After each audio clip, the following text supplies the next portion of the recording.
Sarvamanthan news महाराष्ट्रामध्ये आपलं स्वागत. पाहूयात आजच्या टॉप 10 हेडलाईन्स. ठाकरे बंधू पर्यटक निवडणुका आल्या की नाशिकमध्ये येतात. जो रामाचा नाही तो कामाचा नाही असं म्हणत मुख्यमंत्र्यांचं टीकास्त्र. मुंबईकरांसाठी युतीच्या घोषणांचा पाऊस. मुंबई झोपडपट्टी मुक्त, कचरा मुक्त आणि खड्डे मुक्त करण्याचं आश्वासन.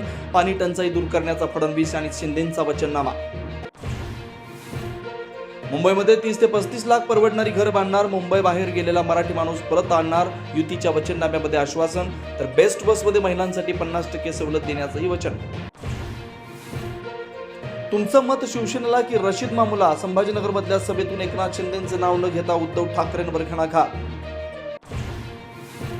हिंदू मुस्लिम न करता भाजपने एकतरी निवडणूक लढवून दाखवावी. 1 लाख रुपये देणार उद्धव ठाकरेंचं चॅलेंज. तर माझं भाषण ठाकरेंना दाखवा आणि 1 लाख रुपये आणून द्या, फडणवीसांचा पलटवार. लाडकी बहीण योजनेचा हप्ता निवडणुकीच्या नंतर द्या. काँग्रेसची निवडणूक आयोगाला पत्रांच्या माध्यमातून मागणी. लाडक्या बहिणीचे पैसे थांबणार नाहीत, फडणवीसांचं स्पष्टीकरण. डोंबिवलीमध्ये प्रचारादरम्यान पैसे वाटपाचा प्रकार उघड. तुकाराम नगर परिसरामध्ये भाजपकडून 3,000ची पाकिटं. नागरिकांच्या घरी शिवसेनेच्या उमेदवारांना रंगेहात पकडलं. आयोगाचं पथक घटनास्थळी दाखल. जिल्हा परिषद पंचायत समिती निवडणुकीचे भवितव्य उद्या सर्वोच्च न्यायालयात ठरणार. उद्या होणार महत्त्वपूर्ण सुनावणी.